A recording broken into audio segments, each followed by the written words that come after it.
The Rams are just ending a historic run of not drafting anyone in the first round, and it has really defied all the odds. They have zagged when everybody else has zigged.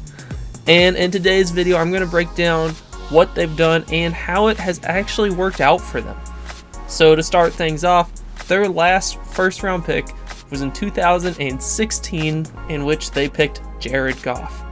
Since then, in 2017, their first round pick was traded as part of the Jared Goff trade. In 2018, their first round pick was traded for Brandon Cooks. 2019, they traded back for more picks, but not first round picks, of course. In 2020 and 2021, those picks were traded for Jalen Ramsey, all-pro, amazing cornerback. I'm sure you know. But if not, there you go. And then 2022 and 2023, those first round picks were traded for none other than Matthew Stafford. So, as you can tell, they didn't pick anybody with any of those.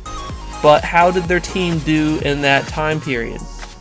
They have done something in which nobody does. Everybody values their first round picks so highly. They've got, you need to build through the draft. You know, everybody hears that.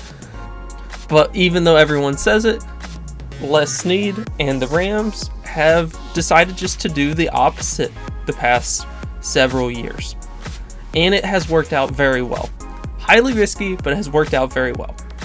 2017, the first year they did not have a draft pick. The Rams went 11-5. They lost in the wild card. 2018, they lost in the Super Bowl to the Patriots in what was known as one of the most boring Super Bowls in modern history. I kind of enjoyed it because it was different, but you know, there was no offense in that game. That was a Bill Belichick masterclass and a Sean McVay failure. But anyways, people kind of thought, oh, that was their chance. They've been mortgaging their future. It's over now. But surprisingly, it wasn't. They had a bit of setback the next year, 2019. They only went 9-7. But even after having this setback, the Rams still believed in their strategy. They still believed they could just trade those picks. Who needs them? We're just going to get good players because, you know, what are you hoping to get with your first round pick? Jalen Ramsey would be great. Why don't we just trade for Jalen Ramsey? So that's exactly what they did in 2020. It didn't work out exactly how they dreamed with them losing in the divisional round. However, in 2021, they won the Super Bowl. So that's it. It worked. If you win the Super Bowl, it works. It's so hard to win the Super Bowl. You have Tom Brady hogging all the Super Bowls, 7 of them. Nobody else can get them. So if you can sneak one by, it counts. It worked. It's a success. But it didn't even end there. Yes, they did fall off a cliff in 2022, in which they won 5 games. But then last year, surprisingly, they went 10-7 and had a pretty decent year. But now I will go into some further detail. So while it has not actually been that much time, I'm going to say there are 2 pretty distinct Ram eras within this no draft pick era. And that is the Jared Goff era and the Stafford era. So start things off, Jared Goff era. Technically, failure, I guess, because they didn't win a Super Bowl, but it was very good. So yes, their offense was very strong. This is a quarterback who is not going to improvise. If you ask for a pepperoni pizza, he's going to give you a pepperoni pizza. Unlike the next quarterback they get. But with Sean McVay, this works out, especially since they also had Cooper Kupp, one of the best wide receivers in the NFL. So if you have Sean McVay, he will scheme it up. Your players will get open. To add on to this, they had Todd Gurley, who was excellent.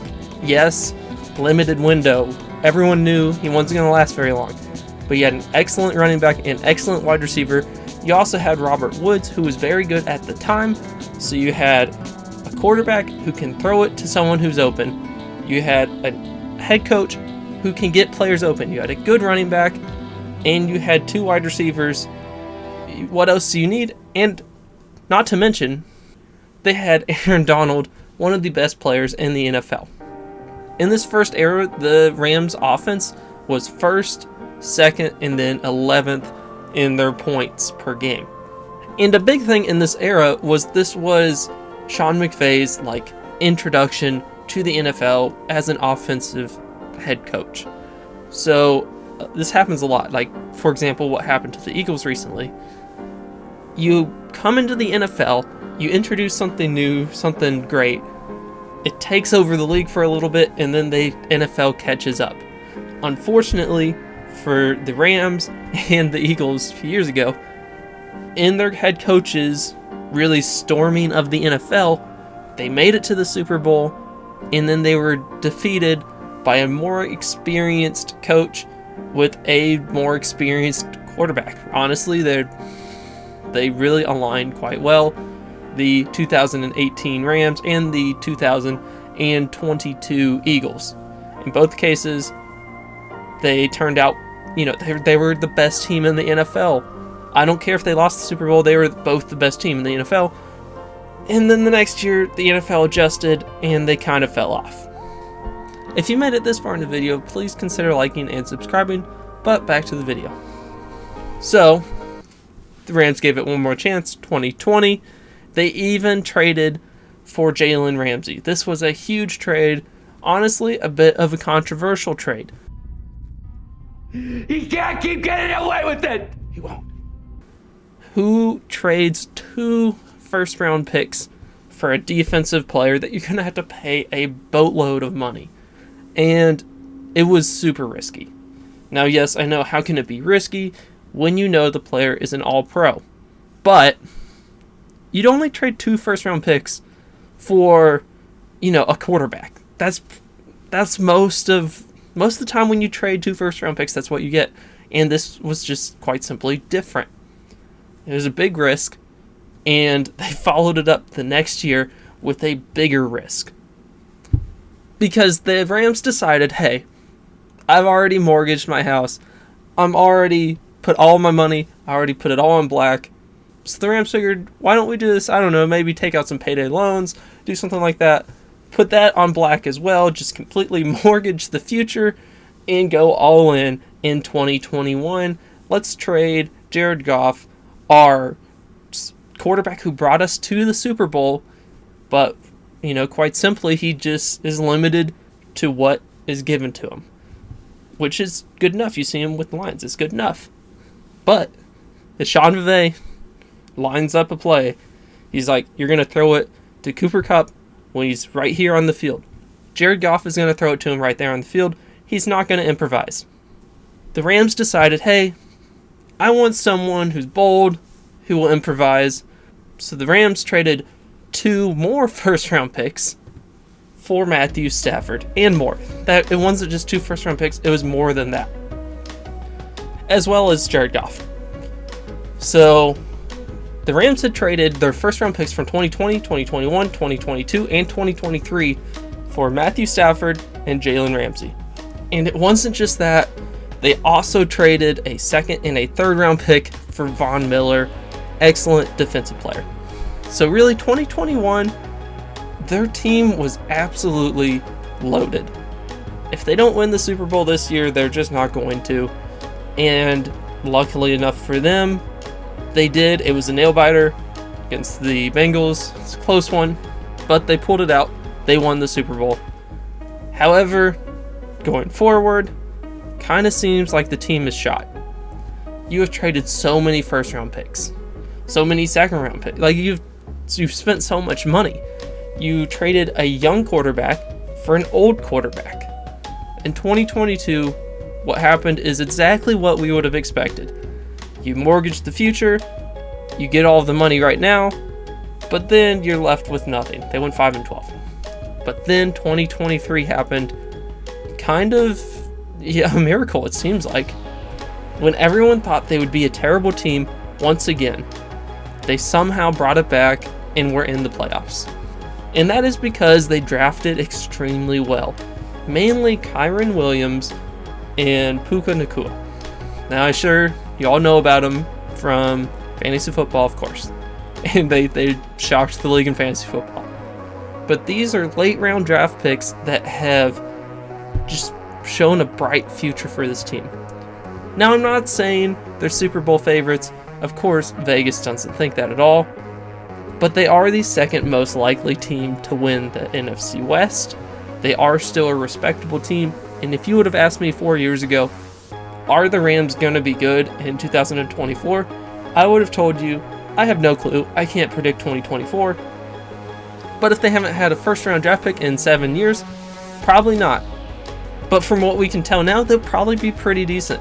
They have had a major loss in losing Aaron Donald, the best player on the team.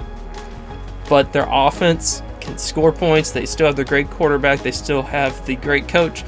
And a dynamic duo of Cooper Kupp, who is slightly older but still young enough. Puka Nacua, of course. Kyron Williams. Running backs don't matter as much, but they still matter some. They're cheap, but they still matter. And for the first time since 2016, they actually have a first-round draft pick. So who knows what they can do. If they can get Puka Nacua in the late rounds, maybe they can get Jerry Rice in the first round.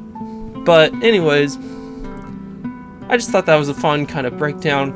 Something super unusual you don't see. You don't normally see a team see the norm and just completely ignore it and it work out for them. There are teams where it hasn't worked out for them. Let's say a more typical version, the Browns.